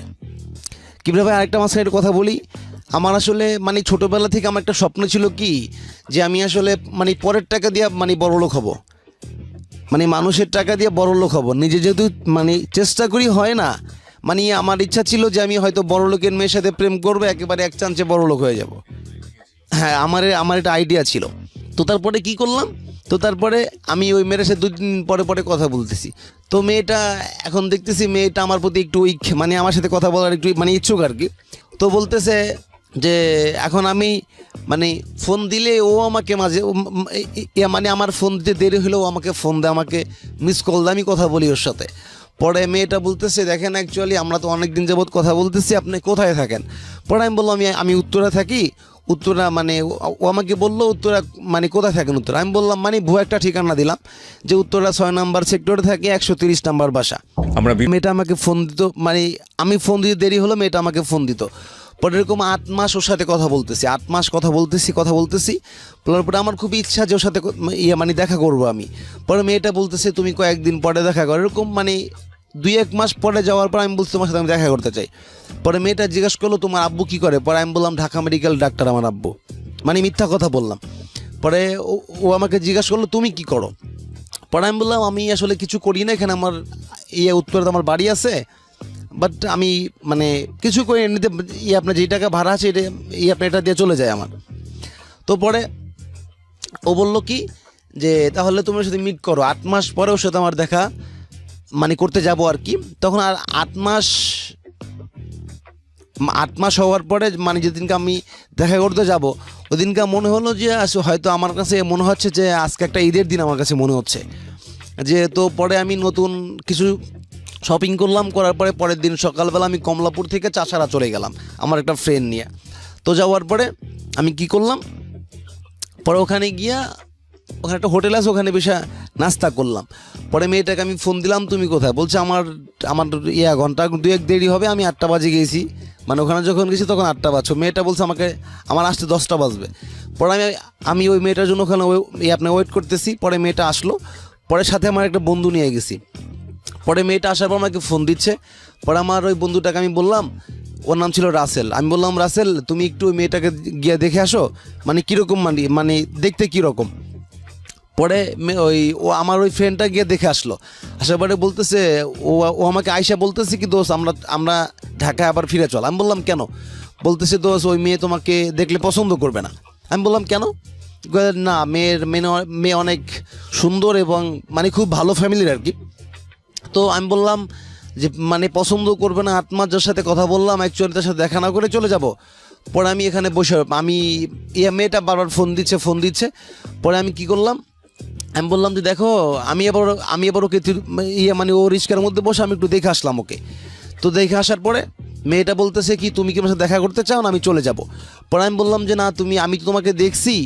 পরে মেয়েটা বলতেছে তাহলে যদি তুমি আমাকে ভালোই বেসে থাকো তাহলে তুমি চলে আসো, আমি যেখানে আছি সেখানে তুমি চলে আসো। পরে আমি যাচ্ছি না, পরে মেয়েটা রিস্কা ঘুরে যখন চলে যাচ্ছে, পরে আমি ব্যাক করে গিয়ে পিছন দিয়ে ঘুরে রিস্কার মধ্যে উঠে বসলাম। পরে বলার পরে মেয়েটা আমার দিকে তাকাচ্ছে। পরে বললো কি তুমি কি হৃদয়? আমি বললাম হ্যাঁ আমি হৃদয়। পরে বললো তুমি কি উত্তরা থাকো? হ্যাঁ উত্তরা থাকি। পরে ও আমাকে কল দিচ্ছে, আমার ফোনে রিং হচ্ছে। পরে ও বলছে তুমি একটু ফোনটা রিসিভ করো। পরে আমি ফোনটা রিসিভ করলাম। তো পরে আমি বললাম যে কোথায় নিয়ে যাবে? পরে বলছে আমি কিন্তু শপিং করবো, চলো শপিং করি। আমি বললাম ঠিক আছে ওকে চলো। পরে ভাই একটা চাইনিজ হোটেলে ঢোকার পরে ওখানে খাওয়ার পরে আমি চিন্তা করলাম যে ওর সাথে আমার ম্যাচ হবে কীভাবে। তো পরে আমি ওকে একটা 3 পিস কিনা দিলাম 3500 টাকা দিয়া। আরও মানে বিভিন্ন অনেক কিছু শপিং করে দিলাম। সারাদিন ঘোরার পরে এরকম ঘুরতে সারাদিন সারাদিন চলে গেল। পরে আবার 2-3 মাস পরে ওর সাথে দেখা হবে কোথায়? বিক্রমপুরের বাড়ি। পরে আমি বিক্রমপুরে গেলাম, আমার এক বড় ভাইয়ের হুন্ডা আপনার মোটরসাইকেল নিয়ে গেলাম। যাওয়ার পরে মানে 2টার দিকে এখান থেকে রওনা দিছি, আপনার ওখানে যদি প্রায় 5টা বাজছে। তো পরে ওকে আমি ফোন দিলাম। পরে ও বাসা থেকে বের হইলো, ওর সাথে একটা পিচ্চি একটা বাচ্চা, ওর বোনের বাচ্চা ছিল। তো পরে আমি গাড়িটা ব্রিজের উপরে রাখলাম, রাখার পরে ওর হাত ধরে আমি হাঁটতেছি। তো পরে হাত ধরে হাঁটতেছি এরপরে আমি কিভাবে ওকে একটা কিস করলাম। তো করার পরে ওই পাশে থেকে এক ছেলে ফলো করার পরে ফলো করার পরে মানে খালের এপার আর ওই পার কিবরিয়া ভাই। তো পরে ওই পার থেকে ফলো করার পর ওই ছেলেটা 2টা ছেলে নিয়ে চলে আসছে। আসার পরে জিজ্ঞাসা করছে, ভাই আপনি কোথায় থাকেন? আমি বললাম যে আমি থাকি কমলাপুর থাকি। পরে বললো যে ও আপনার কী হয়? আমি বললাম ও আমার গার্লফ্রেন্ড। পরে বলতেছে তো বাসায় নিয়ে এগুলো করবেন, রাস্তার মধ্যে এগুলো কী করেন? আমি বললাম কী করছি রাস্তার মধ্যে? পরে ও বলতেছে কি এগুলা করতেছেন, খারাপ নোংরামি মেয়ে এগুলা। পরে ও বলতেছে যে পরে ওরা আরও 5-7টা ছেলে পেলে ফোন দেওয়ার পরে ওরা আরও পোলাপান চলে আসছে কিবরে ভাই। তখন মানে সন্ধ্যাটা ঘনিয়ে আসবে এমন সময় প্রায় ওরা 8-10টা পোলাপান চলে আসছে। আসার পরে আমাকে একটা মানে বিশাল এক জঙ্গলের মধ্যে নেওয়ার পরে আমাকে ওখানে গিয়ে একটা থাপ্পড় থাপ্পড়টা দেওয়ার পরে বলতেছে তোমার কাছে কি আছে? আমি বললাম আমার কাছে 2টা ফোন আছে আর মোটরসাইকেলের চাবি আছে আর কিছু টাকা আছে। পরে এগুলো ওরা মানে চাচ্ছে আমি দিচ্ছি না কিবরিয়া ভাই। তো বড় ওরা আমাকে মানে 5-7 জন ইচ্ছা মতো মারলো কিবরিয়া। আমার এদিকে এখনো বাড়ির দাগ অনেক আছে, আমি আপনাকে দেখাইতে পারি। মানে আমার মায়েরা এগুলা মানে গিরাগুড়া ফেলাইছে। পরে কি করলো, পরে করতেছি কি ওরা মারলো আমাকে। পরে ওই মেয়েটা আপনার সহ্য না করতে পারে মেয়েটা দৌড়ে চলে গেল। মিয়া বাড়িতে চলে গেল মেয়েটা। যাওয়ার পরে ওদের 2টা বড় ভাই এখানে পাঠাইলো। পরে পাঠানোর পরে আমাকে ওরা এসে ডাক দিছে, সন্ধ্যার পরে ডাক দিছে। পরে দেখতেছে আমি ওখানে শুয়ে রইছি, মানে আমার অবস্থা খুব খারাপ। পরে তারপরে কি করলো, ওরা আমাকে কোলায় করে নিয়ে আসলো, ওদেরকে খুব মারধর করলো। করার পরে ডাক্তারের কাছে নেওয়ার পরে ওরা আমাকে ট্রিটমেন্ট করলো। তারপর আমি একটু সুস্থ। পরে বলতেছে তুমি কি যেতে পারবো? আমি বললাম হ্যাঁ যেতে পারবো। পরে আমি কিবরিয়া ভাই পরে আমি চলে যাই গাড়ি দিয়া, আমার হোন্ডা নিয়ে আমি চলে যাই। পরে যাওয়ার পরে আমি তো ঢাকায় মানে বিক্রমপুর থেকে ঢাকায় চলে আসলাম। আসার পরে বলতেছে কি যে ওই মেয়েটা বলতেছে যে তোমার সাথে আমি শান্তিনগরে দেখা করব। আমি বললাম দেখো তোমার আর দেখা করার দরকার নেই। পরে বলতেছে কেন? আমি বললাম যে না দেখা করার দরকার নেই তোমার, আমি তোমাকে বলবো কবে দেখা করতে হবে। পরে কিবরিয়া ভাই কি করলাম, পরে ও আমাকে খুব রিকোয়েস্ট করতেছে। পরে আমি বলছি তাহলে ঠিক আছে তুমি এক কাজ করো, তুমি তাহলে আজকে বিকালে আসো, আমি তোমার সাথে দেখা করব। পরে আমি আমার এক বন্ধুকে ফোন করে বলি যে দোস্ত তোর ফ্ল্যাটটা একটু খালি কর, আমার একটা গার্লফ্রেন্ড নিয়ে আমি আসতেছি। পরে আমি গেলাম ওই বাসায়। যাওয়ার পরে ওর সাথে আমি শারীরিক সম্পর্ক করতেছিলাম কিন্তু আমাকে করতে দিল না। এরপরে করলাম কি না পরে আমি রাগ করে ওখান থেকে চলে আসলাম। আপনার ওর সাথে আমার রিলেশন চলতেছে। পরে হঠাৎ করে ওর এক বান্ধবী বলতেছে কি যে রুবেল হৃদয় ভাই আপনি যার সাথে সম্পর্ক করেন ওই মেয়েটা তো ভালো না, ওই মেয়েটার দুলাভাইয়ের সাথে ওর অবৈধ সম্পর্ক আছে। পরে আমি বললাম এটা কি করে সম্ভব? উনি বললেন হ্যাঁ সম্ভব, আপনার যদি প্রমাণ চান আমি আপনাকে প্রমাণ দিতে পারি। তো আমি বললাম ঠিক আছে তাহলে কীভাবে প্রমাণটা দিবা? পরে বললো যে তুমি এক কাজ করো, আপনি এক কাজ করেন, আপনি বিক্রমপুরে আসেন, আমি আপনাকে প্রমাণ দিব। পরে আমি বিক্রমপুরে গেলাম। পরে ওই মেয়েটাকে অনেক ডকুমেন্টস আমাকে দেখানোর পরে মেয়েটা বলতেছে কি এরপরও কি আপনার সাথে প্রেম করতে চান? আমি বললাম হ্যাঁ প্রেম করতে চাই। পরে ওই মেয়েটা হিন্দু ছিল। মেয়েটা বলতেছে ঠিক আছে আপনার যা করার, এখন যদি প্রেম করেন ভালো লাগে তাহলে করতে পারেন। পরে আমি ওর সাথে প্রেম করতেছি, মানে দীর্ঘদিন কথা বলতেছি। ও শুধু আমাকে বলতেছে আমাকে কিবরে ভাই এর মধ্যে আমি কিন্তু টাইলসের কাজ করি, আমি কিন্তু মানুষের কাজ করি না, আমি নিজের কাজ করি এবং আমার লোকজন কাজ করতেছে কিবরিয়া ভাই। প্রিয় শ্রোতার সময় রাত 12টা একটু পরে বাজবে। ইনফ্যাক্ট আমরা রাত 12টার ছোট্ট একটা বিরতি নিচ্ছি। বিরতির পর উনি আপনার ওই স্যারের নাম ছিল আপনার সপ্তবন্যা গ্রুপ। আপনার স্যারের নাম ছিল আপনার মহিব স্যার। তো আমি ওনার কাজকাম করতাম, উনি খুব ভালো একজন লোক, আমি ওনাকে খুব ভালোবাসি, মানে এখনও ভালোবাসি ওনাকে আমি। তো আমি ওনার প্রায় 3 থেকে 4টা প্রজেক্ট হ্যান্ডেল করি। তো ওখান থেকে আমি খুব মানে ভালো টাকা মানে ভালো টাকায় পয়সাই পাই। তো তারপরে ওই মেয়েটা আমাকে বলতেছে যে তুমি আমাকে 10,000 টাকা দাও, মানে 2-3 দিন পরে পরে আমাকে বলতেছে টাকা দাও আমাকে 5,000 7,000 এরকম মানে টাকা আমাকে মানে ওরকম প্রতি মাসে মাসে আমার টাকা দিতে হচ্ছে না মানে মেয়েটাকে। পরে আমি বললাম যে এত টাকা আমি তোমাকে কোথা থেকে দেবো, আমার তো আর আসলে কই তুমি কি বলো, তোমার এত তোমার উত্তরাতে বাড়ি, তোমার টাকা পয়সার অভাব। আমি বললাম যে না আসলে সব সময় তো মানুষের কাছে টাকা পয়সা থাকে না। তো আসলে পরে মেয়েটাগুলো বুঝতে চায় না। পরে আমি ওকে খুব ভালোবাসতাম। তো মানে আমি ওর জন্য খুব পাগল ছিলাম কি রে ভাই, খুব পাগল ছিলাম। তো তারপরে কি করলাম, ওই মেয়েটা আমি একদিন আমার ফোনটা বাসায় রেখা আমি গোসল করতে গেলাম। পরে ওই মেয়েটা ফোন দিল, রিপা ফোন দিল, দেওয়ার পরে আমার মা ফোনটা রিসিভ করলো। পরে বলতেছে কি আপনি কি বলছেন? পরে বলতেছে আমি তো রুবেলের আম্মা। রুবেলকে? পরে বলতেছে হৃদয় না, কয় তুমি যাকে হৃদয় বলে চিনো সেই রুবেল।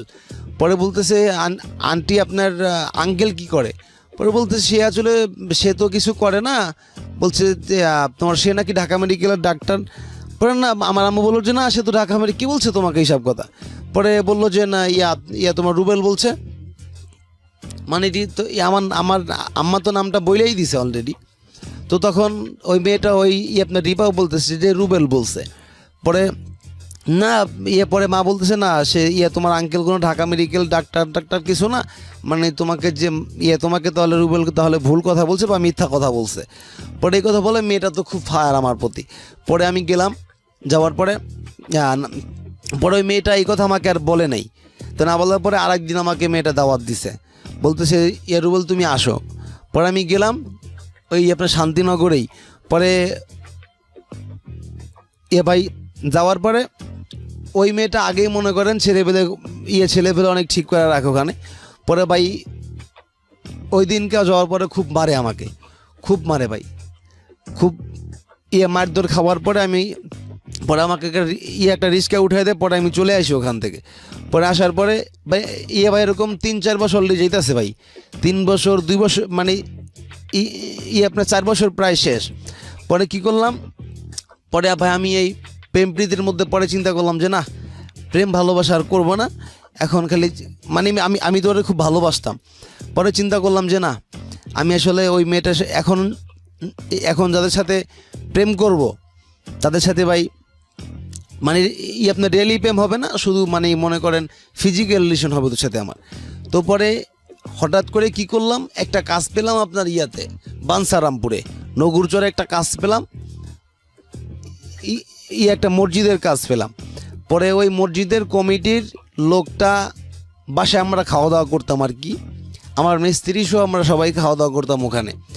পরে ওনার একটা মেয়ে ছিল, মেয়ের জামাই থাকতো কুয়েত। তো ওই মেয়েটা মানে তেমন সুন্দর ছিল না।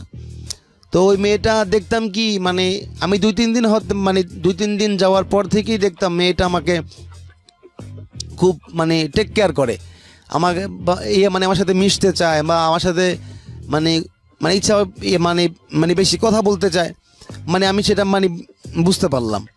পরে আমি বললাম, পরে হঠাৎ করে ওই মেয়েটা আমাকে জিজ্ঞাসা করতেছে যে রুবেল ভাই আপনি কি প্রেম করেন? আমি বললাম না আমি তো প্রেম করি না। পরে বলতেছে যে তাহলে আমি আপনার সাথে প্রেম করি। আমি বলছি ঠিক আছে আমি তো রাজি আছি প্রেম করতে, কোনো সমস্যা নাই। পরে ওই মেয়ের 2 থেকে 3 দিন পরেই এরপরে করলাম কি ওই রাত্রেবেলা আমি আমরা আলাদা রুমে ঘুমাইলাম। আলাদা রুমে ঘুমানোর পর ওই মেয়েটা রাত্রেবেলা আমার কাছে গেল, যাওয়ার পরে ওর সাথে আমার ইন ডিটেল জানার দরকার নাই, আপনার যেটা টার্গেট ছিল আপনি সেভাবেই ওনার সঙ্গে মিশেছেন, ঠিক আছে। তারপর কি হলো? তারপরে কি ভাই ওই মেয়েটার সাথে এরকম আমার অবৈধ সম্পর্ক চলতেছে।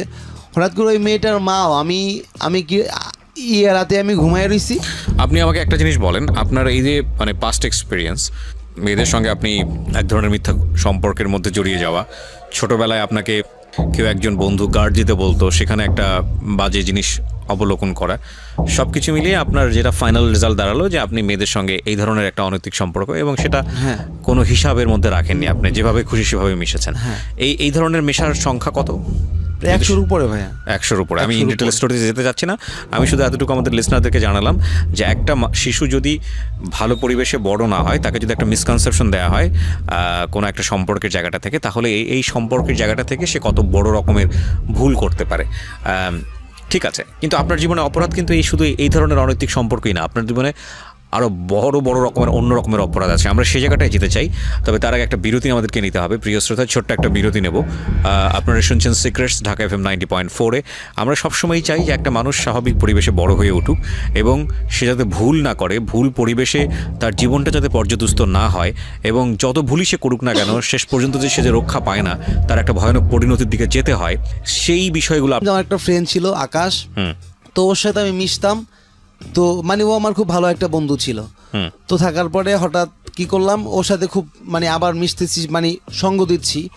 পরে দেওয়ার পরে আমরা অনেক রাত্রে মানে এক জায়গায় বসে আড্ডা দিতেছি। পরে আড্ডা দিতেছি, ওরা আবার এক ছেলে আর একটা মেয়ে আসতেছে মানে রাস্তা দিয়া, মানে তখন কত রাত 11টা 11:30 তখন বাজে। তো তখন আমরা প্রায় 10 থেকে 12 জন, আর ওই ছেলে আর মেয়েটা আসতেছে। আসার পরে আমি আর কিছু বললাম না, আমার ফ্রেন্ডটা যে বলতেছে ওই ছেলেটা আর মেয়েটাকে ডাক দিছে, তারপর বলতেছে এই তোমরা কোথায় থাকো? ওরা বলছে আমরা থাকি মান্ডা। ভাই মান্ডা থেকে আসতে, মান্ডা থেকে এখানে কি করো?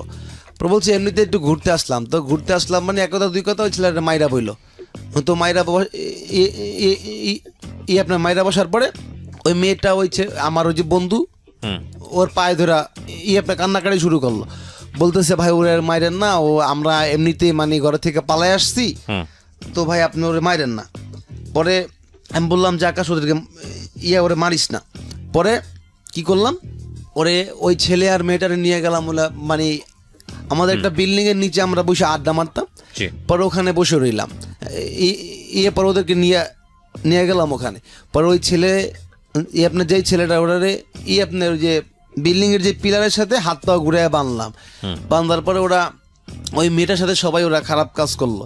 পরে শুনতে মানে এটা হচ্ছে যে আপনারা সবাই এই মেয়েটাকে অবৈধভাবে, হ্যাঁ ভয়ানক। ওকে, তো তারপরে এখন মানে শুনতে শুনতে মানে ওই ছেলের খবর পায় যে ওই ছেলে মানে ওই জায়গার খুব ভালো একজন মানে প্রতাপশালীর মানে ছেলে আর কি। পরে এরপরে এখন ও চিন্তা করো যদি এই ছেলের ছাইরা দেই, তাহলে ছাইরা দিলে কি করব, তাহলে ওরা আমার মানে ওদের মানে ওদের পাওয়ার আবার বেশি ছিল ওই ছেলেটার। পরে আমার বন্ধুটা বলতেছে তাহলে এক কাজ করি, তাহলে ওরে মেরে ফেলি আমরা এখানে বৈশা, আমরা তাহলে কীভাবে কী করব? পরে ও বললো তুই একটা আতুরি নিয়ে আয়। পরে আমি আতুর আনতে গেলাম, পরে আতুর নিয়ে পরে আমাকে বলছে যে প্রথমবার এটা তুই দিবি। আমি বললাম ঠিক আছে। মানে টার্গেট কি আপনি ছেলেটাকে মেরে ফেলবেন নাকি মেয়েটা ছেলেটা দুজনকেই? হ্যাঁ, ছেলে মেয়ে দুইটাকে মেরে ফেলবো। পরে তারপর আমি আতুর আনতে গেলাম, ওরা বলতেছে ঠিক আছে তাহলে তুমি, আমি বল তোরা থাক এই জায়গা, আমি নিয়ে আসতেছি। পরে আতুরটা নিয়ে আসলাম, আসার পরে আমার আরও খুব সাহস ছিল ভাই। পরে আমি কি করলাম, প্রথম হিটটা এই জায়গায় করলাম, মাথার মধ্যে করলাম। তো মাথার মধ্যে করার পরে ওই ছেলেটা সেন্সলেস হয়ে গেল। তো পরে ওরা আরও যারা ছিল ওরা মনে করেন ওরে শেষ। পরে ওর মধ্যে আপনার ওখানে মাটির গর্ত করলাম, করার পর ওখানে পুঁতে রাখলাম ওদেরকে। আর আমরা আপনার এই যে 8-10টার মধ্যে যেই মেয়েটার সাথে যেই করছে অবৈধ সম্পর্ক, ওই মেয়েটা ওরকমভাবে মাইরা ওই মানে দুটারে ওখানে পুঁতা রাখছে আর কি, বিল্ডিংয়ের নিচের মধ্যে। তো তারপরে আমরা ওখান থেকে চলে আসি। আসার পরে কয়েকদিন পরে আপনার গন্ধটা ছড়ায়া যায়, মানে ওখানে পরে পুলিশ টুলিশ আসে। আসার পরে বলতেছে মানে এগুলো কোনো খোঁজখবর আর পায় না, বাদ শেষ গেল, এটা ঝামেলা শেষ। পরে আমি কোথায় চলে গেলাম আমার এই নরসিংদী চলে গেলাম। যাওয়ার পরে নরসিংদী চলে গেলাম বিলাস দিতে। ভাই নাম আপনার জায়গার নামটা আগেও বলছি আমি। তো ভাই এই কথাটা আমি আজও পর্যন্ত এই মানে এখানেই আমি এই FM রেডিওতেই বললাম ভাই, আমি আজও পর্যন্ত কোথাও বলি না এই কথাটা। মানে সত্যটা বলতে আর ভাই সত্য কথাটাই বলতেছি আমি, মানে এই কথাগুলো আর কোথাও বলি নাই আর কি। তো এরপরে কী করলাম, করার পরে এই নরসিংদী গেলাম। নরসিংদী যাওয়ার পরে লোকমান আপনার মেয়র লোকমানে যখন গুলি করার পরে মেয়র লোকমানের ভাতিজার সাথে আমার খুব ভালো একটা আন্ডারস্ট্যান্ডিং ছিল। আসলে তারা কি সত্যিকারে ভাতিজা না মানে দুঃসম্পর্কে সেটা আমি জানি না, শুধু জানতাম যে ভাতিজা আর কি। তো পরে ওখানে বসে ওদের সাথে খুব অকারেন্স করতাম, খুব মারামারি করতাম, কাটাকাটি করতাম, ইয়াবা খাইতাম, এবার গাঁজা তো খাইতাম, মানে কন্টিনিউ খাইতাম এগুলা কন্টিনিউ। কারণ ওরা মনে করেন আপনার কারোর সাথে মারামারি করতে গেলে পিনিক ছাড়া মারামারি হয় না, মানে হইতো না। মানে গাঞ্জা, মানে যেটা হ্যাঁ, বলছেন গাঞ্জা খাওয়ার পরে গাঞ্জা ইয়াবা মানে দুটো একসাথে খাইতাম আর কি। তো হ্যাঁ, খুব মারামারি করতাম, খুব মজা লাগতো। মানে তখন মানে ইয়াই ছিল না কোনো, মানে কারে কি বলবো, কার কাছে কি করব, এরকম কোনো ইয়াই ছিল না। তো তারপরে ওখানে দীর্ঘ প্রায় বছর খানিক ছিলাম। তারপরে ঢাকা আসলাম। আমার ঢাকা আসার পরে কি করলাম, ভাই আমি আগেই বলছি যে আমার আসলে বড় লোকের মেয়ের সাথে সম্পর্ক করার বেশি ইচ্ছা ছিল। পরে আমি মতিঝিল টিএনটি কলোনিতে, আমি ওনার নাম বলতে চাই না, আমি ওই বাসায় একটা কাজ নেই, টাইলসের কাজ নেই, নেওয়ার পরে ওনার একটা মেয়ে থাকে, মানে 2টা মেয়ে ওনার, মানে উনি সরকারি ঊর্ধ্বে আর কি, মানে খুব বড় একজন অফিসার আর কি, আমি ওনার নামটা বলতে চাচ্ছি না। ওকে। তো তারপরে কি করলাম, পরে ও কি বললো, ওই আমি বাসায় কাজ করাইতেছি, পরে আমাকে বলতেছে কি, পরে আমার লোকজন ওখানে কাজ করতেছে ভাইয়া, তারপরে ওই আমার লোকজন কাজ করতেছে পরে ওই মেয়েটা বলতেছে কি, মানে উনি সরকারি লোকের মানে সরকারি লোক, তো মানে উনি খুব মানে ভালো পর্যায়ের একজন লোক আর কি, খুব ভালো পর্যায়ের একজন লোক। পরে ওনার বাসায় কেউ ছিল না, উনি মানে ওনার ম্যাডাম ছিল, মানে ইংলিশ মিডিয়ার টিচার না কি মানে কি ছিল আর কি। তো পরে আমি ওর বাসায় কাজ করতেছি, পরে ওই মেয়েটা আমার লোকজনের কাছে জিজ্ঞাসা করতেছে তোমাদের কন্ট্রাক্টর কোথায়। পরে আমি বললাম যে, পরে ওরা বলতেছে কন্ট্রাক্টর তো আসে নাই, যদি ভাইয়া আমি তাহলে নাম্বারটা আমি এখনো দিতে পারি, যদি কেউ অবিশ্বাস করে আমি নাম্বারটা দিতে পারি, এখন পর্যন্ত আমার কাছে নাম্বারটা আছে, আমি দিতে পারি। নাম্বারের প্রয়োজন নাই, আপনি বলুন। পরে আমাকে বলতেছে কি না, আমার ওই লোকজনের কাছে বলতেছে তোমাদের কন্ট্রাক্টর কোথায়, পরে বলতেছে সে তো নাই, সে তো একটু পরে আসবে। পরে এর মধ্যে আমি কথা, মানে ওরা এই কথা বলতে বলতে আমি উপরে সিঁড়িতে উঠতেছি, ওঠার পরে আমার লোকজন বলতেছে এই যে কন্ট্রাক্টর। পরে মানে মেয়েটা হাতে একটা ল্যাপটপ ছিল আর একটা হেডফোন ছিল, মানে বড় লোকের মেয়ে ভাই, খুবই মানে সুন্দর। পরে মেয়েটা বলতেছে আপনার কন্ট্রাক্টর, আমি বললাম হ্যাঁ। মেয়েটা বলছে আপনার বয়স কত, আমি বললাম যে আমার বয়স কত প্রায় 20-22 এরকম হবে আর কি ভাই। তো পরে বলতেছে যে আপনার কাজ চলে কোথায় কোথায়। ভাই আসলে অবিশ্বাস্য কথা, আপনি বিশ্বাস করে মানে আমি এই কথাটা বলতেছি, আসলে কেউ বিশ্বাস করবে কিনা আমি জানি না, আসলে যেটা সত্য আমি সেটাই বলতে আসছি।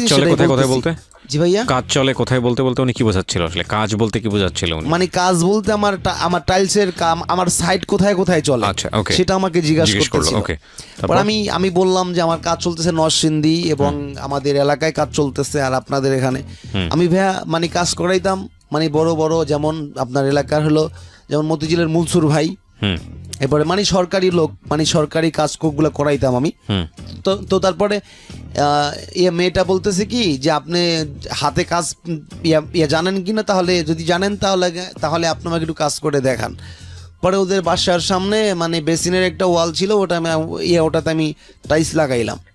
তো লাগানোর পরে মেয়েটা আমাকে মানে টাইলস লাগানোর শেষ, পরে মেয়েটা আমাকে বলতেছে কি আপনি একটু ছাদের উপরে যান, আপনার সাথে আমার কথা আছে। পরে আমি বললাম কি কথা আপনার সাথে আমার, পরে বলতেছে যে আপনি ছাদে যান, আমি আসতেছি। পরে আমি ছাদে গেলাম, পরে কিবরিয়া ভাই ওই মেয়ের সাথে আমার মানে ওখানে একটা অবৈধ সম্পর্কের মতো হয়ে গেল আর কি। মানে এটা কিবরিয়া ভাই অবিশ্বাস্য একটা কথা, আসলে নাথিং ইজ আনবিলিভেবল। আমরা বিশ্বাস করি আপনার টার্গেট ছিল যেটা, আপনি সেটা ফিল আপ করেছেন। ওকে, নেক্সট। কাজ কামও করতেছি, ভালোই লাগতেছে, আর আপনার ইয়াবা খাচ্ছি। এর মাধ্যমে একটা কাজ করলাম, আমার এক বড় ভাই আমাকে একটা বুদ্ধি দিল যে যদি বেশি টাকা পয়সা মানে ইনকাম করতে চাও তাহলে একটা বুদ্ধি আমি তোমাকে দিই। আমি বললাম কি বুদ্ধি, পরে বলতেছে আপনার কক্সবাজার থেকে তুমি 30,000 পিস ইয়াবা আসবে, 30,000 পিস ইয়াবা আসবে, তুমি ওটা রিসিভ করবা, মানে আমাকে হেলিকপ্টার দিয়ে নিয়ে যাবে, মানে ঢাকা থেকে হেলিকপ্টার দিয়ে আমাকে নিয়ে যাবে। ওকে। পরে আমি বললাম তাহলে আমার লাভ কি, উনি বললো যে তোমাকে আমি 1 লাখ টাকা দেবো, মানে আমার বড় ভাইটা বলতেছে আমি তোমাকে 1 লাখ টাকা দেবো, ওকে, তুমি শুধুই যাবে আমার সাথে। আমি বললাম যে না ভাই, আমি এটা করতে পারবো না। পরে আমি ওনার সাথে আর গেলাম না।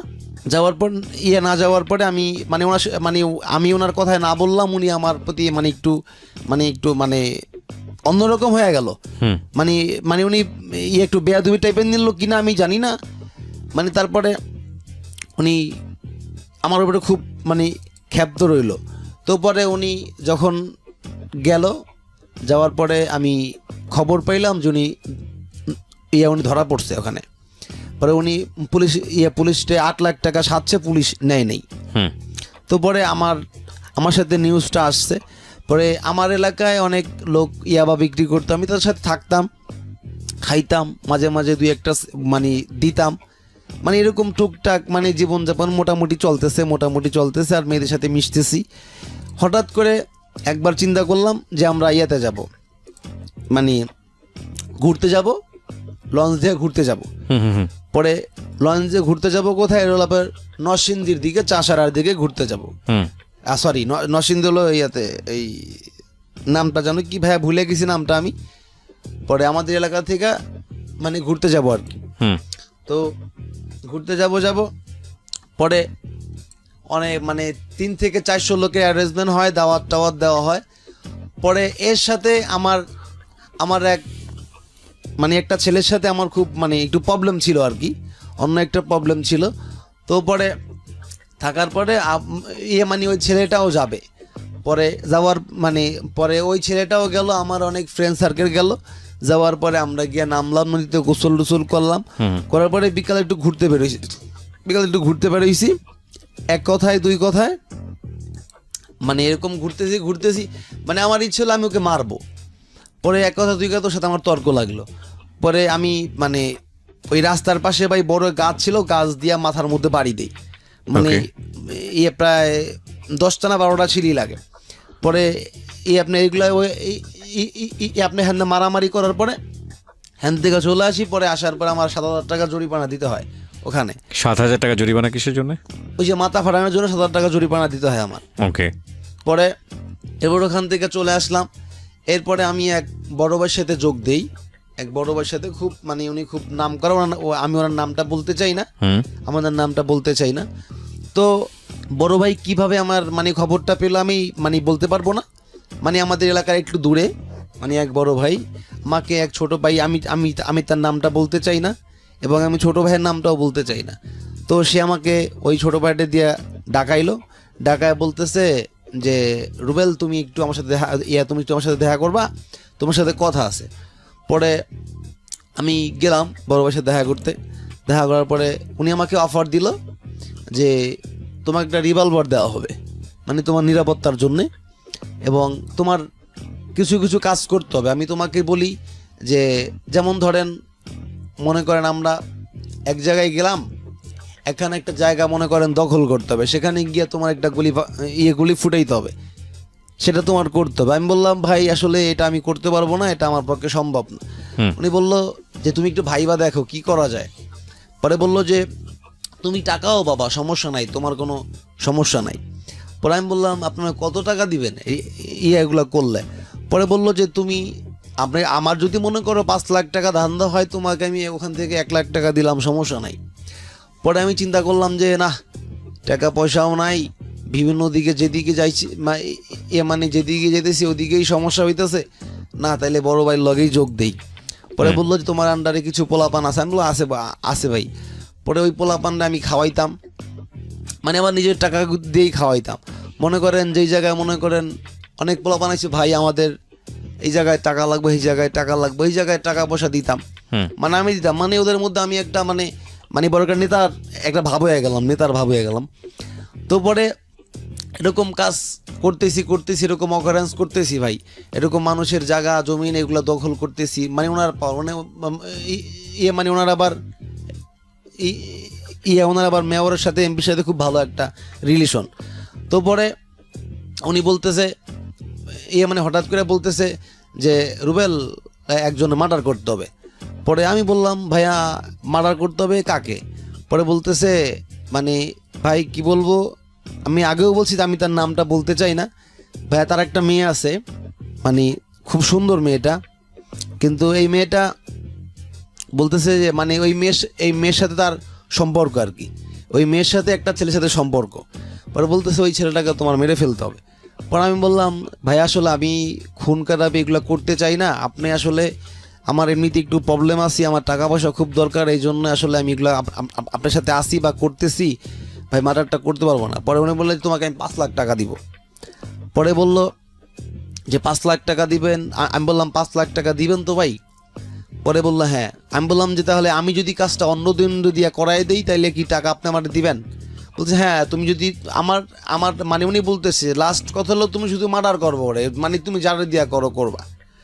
এরপরে ভাই একটা মানে চিন্তা করতে হবে যে আমি যে একটা লোকটা মাইরা যাব, মানে আমার যাওয়ার রাস্তাটাকে চিন্তা করতে হবে যে আমি যেতে পারবো কিনা। এরপরে আমি ওই নরসিংদী থেকে আমার এক বন্ধু ফোন দিই। ফোন দেওয়ার পরে আমি ওর সাথে বলি যে দোস্ত এরকম এরকম একটা কাজ যদি করতে পারো তাহলে তুই মনে করো তোরে 3 লাখ টাকা আমি দিয়া দেবো, সমস্যা নাই। পরে বলতেছে তো সেটা কোনো ব্যাপার হইলো?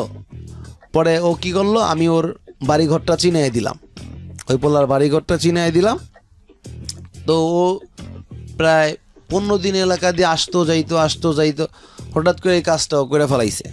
এখন আমি বলতেছি বড় ভাই এখন যদি টাকা ওরে না দিই ও আমার তো শুট করে দিব। পরে বলতেছে তোর কিচ্ছু হবে না, আমি তো তোর সাথে আছি। আমি বললাম যে বড় ভাই আপনি থাকলে কাজ হবে না, আপনি থাকলে কিচ্ছু হবে না, আমার টাকা চাই বড় ভাই। পরে উনি বলছে যে টাকা আমার দেরি হবে। আমি খুব পাই, এখন আমি খুব প্রেশারে পড়ে গেলাম। এখন ওদের থেকে চাপ, ওদের চাপ, মানে আমি খুব প্রেশারে পড়ে গেলাম, এখন কি করব? পরে ভাই এখন ওরা আমাকে বলতেছে তুই যদি টাকা না দাও ভাই, আমি এটা বুঝি ভাই, যদি তুই টাকা না দাও তাহলে তোর আমি শুট করে দেবো, কিন্তু যেখানে পাবো তোর শুট করে দেবো।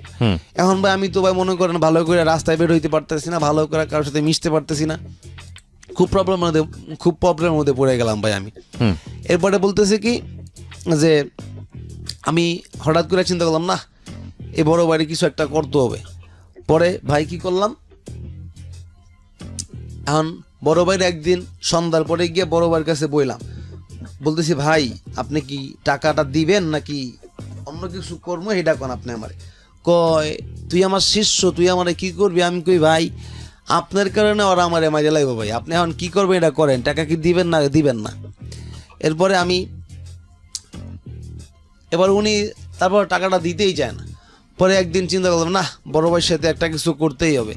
পরে আমার সাথে 2-3টা ফ্রেন্ড সার্কেল নিয়ে রাইতে বেলা প্রায় 12টা 12টা বড় ভাইয়ের বাসায় গেলাম।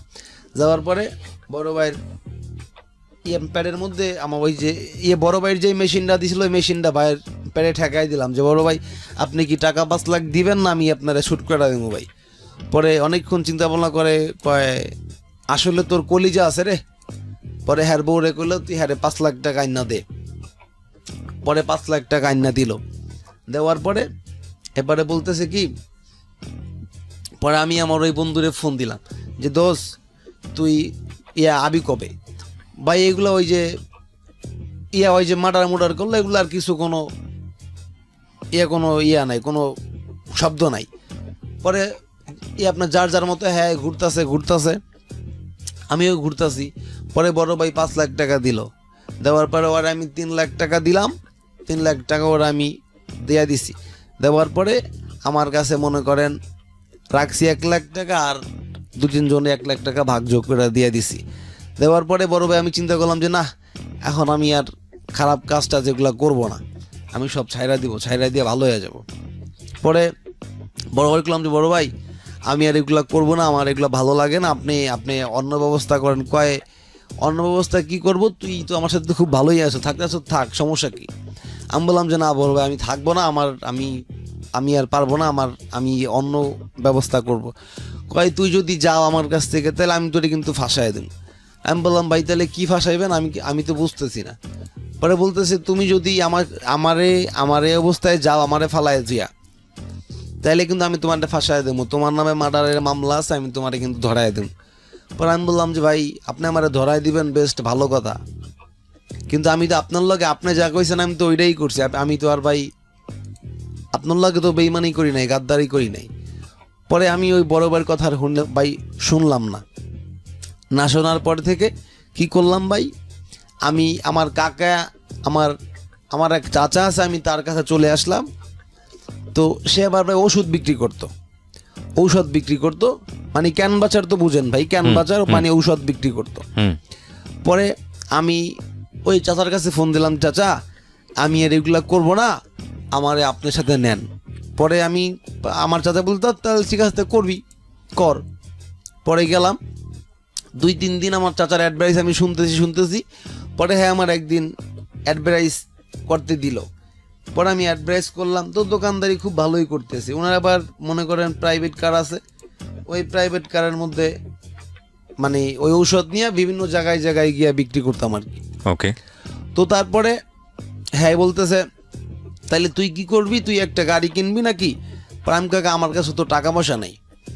এরপরে আমি আমার চাচার কাছে চলে আসলাম, আসার পরে বলতেছি চাচা আমি আপনার এই কাজ আমার করব না, তো আমি আপনার সাথে ঔষধ বিক্রি করব। পরে চাচা বলতেছে কি যে তাহলে তুমি ঔষধ বিক্রি করবা, বেশ ভালো কথা, তাহলে তুমি আমার সাথে আসো। পরে 2-3 দিন গেলাম, 2-3 দিন মানে ওর সাথে যাচ্ছি বা দোকানদারিও করতেছি মানে অলরেডি মানে 2-3 দিনে খুব কাছাকাছি শিখাও গেলাম, খুব শিখা গেলাম। পরে চাচা বলতেছে তাহলে তুমি আমার তো গাড়ি আছে, তাহলে তুমি তো কার সাথে করবো, তাহলে তুমি একটা ভ্যান গাড়ি কিনো, তাহলে একলা মনে করো একটা লোকজন নিয়ে তুমি এই ব্যবসাটা তুমি করো, তাহলে তুমিও করো আমিও করি। পরে চিন্তা করলাম যে চাচার বুদ্ধিটা আসলে অ্যাকচুয়ালি মানে খারাপ না। পরে চাচার সাথে আমি মালিবাগ বাজারে দোকান দিলাম। মালিবাগ বাজার আমার মেইন দাওয়াখানা ভাই, মালিবাগ বাজারে। আর এমনিতে ফুটপাতে মনে করেন আপনার বিভিন্ন জায়গায় দোকানদারি করতাম গিয়া, মানে ক্যানভাস করে। তো পরে হঠাৎ করে কি করলাম, এই ব্যবসা করতেছি তো করতে এখন মনে করেন আমি এই ব্যবসাটায় প্রায় 2-3 লাখ টাকার মতো ভাই প্রায় মানে চালানিয়া করছি আর কি। তো করার পর আমি ভাই এই ব্যবসাটা করতে পারতেছি না, মানে এই ব্যবসাটা আমি সাকসেস হতে পারতেছি না, আমি বেচা কিনা ভালো করে করতে পারতেছি না। তো এরপরে আমি আমার চাচার কাছে বললাম যে চাচা এখন কি করা যায়, আমি তো এই ব্যবসা ভালো করে করতে পারতেছি না, এখন কি করা যায়, আমার তো বেচা কিনা তেমন ভালো না, কর্মচারীর বেতন দিতে পারতেছি না, তো কি করা যাবে? বলতেছে তাহলে প্রথম তো ভালোই বেচা কিনা করলা, এখন পারবা না, তাহলে কি করবা? পরে আমি বললাম তাহলে আপনি একটা ব্যবস্থা আমারে করে দেন। বলছে তাহলে কি করা যাইব? পরে বলতেছে তাহলে তুমি এক কাজ করো, তুমি দোকানটা ছেড়ে দাও, ছেড়ে দিয়ে তুমি আগে যেরকম ছিল ওরকম ভাবেই থাকো। পরে আমি ভাই আপাতত আমার দোকানপাট আমি ছেড়ে দিছি, মানে আমার মালিবাগের দোকানটা আমি ছেড়ে দিছি ভাই। আর যেটা ফুটপাতে নিয়ে করতাম সেই দোকানটা আমার বাসায় আছে। আমি প্রায় এখন 2 থেকে প্রায় 2.5 লাখ টাকার মতো মানুষের কাছে লোন নেওয়া আছে আমার। আমি খুব প্রবলেমে আছি এবং খুব সমস্যার মধ্যে আছি। তারপরে যাই হোক কি করলাম, এই দোকানপাট ছেড়ে দিলাম, আবার এই টাইলসের কাজ করতেছি তো করতেছি আবার এখন আবার ওই মানুষের কাজ করতেছি ভাই। আগে তো আমি আমার নিজের কাজ আমি নিজেই করতাম, এখন তো ভাই আমি মানুষের কাজ করি। আর মনে করেন আমার আমি ভাই বিয়ে করেছি, আমার ওয়াইফের বাড়ি গোপালগঞ্জে। আমি ভাই বিয়ে করছি, আমার ওয়াইফ প্রেগনেন্ট বর্তমানে। তো এরকমভাবে ভাই আমার সংসার চলতেছে না, আমি খুব বিপদের মধ্যে আছি। আমি খুব ধার দেনা মানুষের কাছে করে চলতেছি, বা মানুষের লোন টাকা পয়সা পাবে সেই টাকাগুলা কাজ কাম করে দেওয়ার চেষ্টা করতেছি, আর কি ভাই। আপনি এই গল্পটা কেন রেডিওতে বললেন? আপনার এই গল্পের মধ্যে টু বি অনেস্ট অনেক বেশি স্ক্যাটার্ড একটা গল্প, এবং এই যেরকম গল্প যে আমি সিক্রেটসে পাই না তা না, এরকম গল্প আমি অনেক সময় সিক্রেটসে পেয়েছি। একটা মজার বিষয় আপনাদেরকে বলি প্রিয় শ্রোতা, প্রত্যেকের জীবন গল্পই অনেক সুন্দর করে সাজানো গোছানোভাবে বলার মতো থাকে, কিন্তু ওরা যেটা করে অনেক সময় সিক্রেটসে গল্প এরকম হয় যে অনেক সময় ফিল্টার করে ফেলে, এখানে এসে যেটা বলতে চাচ্ছে সেটা নিয়ে আসলে বলতে পারে না, অনেক সময় অ্যারেঞ্জমেন্ট দেখে ঘাবড়ে যায়, অনেক সময় অনেকের বলার ধরনটাও ওই রকমভাবে পারফেক্ট না, সে কারণে সে বলতে পারে না। তো সব কিছু মিলিয়ে একটা মোটা দাগে যে জিনিসটা আমি আজকে ওর গল্প থেকে ধৈর্য ধরে শুনছিলাম, ইনফ্যাক্ট আজকের গল্প শুনতে যথেষ্ট ধৈর্যের প্রয়োজন, কারণ এই ধরনের গল্পে যদি এক ধরনের মনোটোনাসনেস বলার জায়গা থেকেও খুব বেশি অ্যাট্রাকটিভ না, তো সেই জায়গাটা থেকে গল্পটা যারা শুনেছেন ধৈর্য করে ধরে, তাদেরকে আমি বলবো যে মোটা দাগে আমি যেটা পেয়েছি, ওর শৈশবে ও যাদের সঙ্গে মিশেছে সেই মেশা এবং ওর যে চমৎকার একটা শৈশব হওয়ার কথা ছিল সেই চমৎকার শৈশবটি হয়নি। সঙ্গদোষে নাকি মানুষ নষ্ট হয়, তো ওই মানুষ নষ্ট হওয়া এবং একের পর এক বলা যেতে পারে এই মার্ডার করা এবং একই সাথে যেটা আমরা দেখলাম যে অনৈতিকভাবে মেয়েদের সাথে সম্পর্কে জড়িয়ে পড়া, এবং ওর জীবনে একটা শখ ছিল যে বড়লোক হতে চায় এবং সেজন্য বড়লোক মেয়েদের সঙ্গে প্রেম করা বা যাই কিছু করুক না কেন, এগুলো করে করে ও বিয়ে শাদির পরে এসে ওর লাইফটা এখন এরকম একটা মানে বলা যেতে পারে ছন্নছাড়া জীবন, ধার দেনা সব কিছু মিলিয়ে একটা ছন্নছাড়া জীবন, and he is not happy. আপনি গল্পটা কেন বললেন, এবার আমি প্রশ্নটা করি, মানে সামারি করে আপনাকে এই প্রশ্নটা করলাম যে কেন রেডিওতে বললেন, কি শিখবে আপনার এই গল্প থেকে মানুষ, বা আপনারই মানুষকে কি বলার আছে?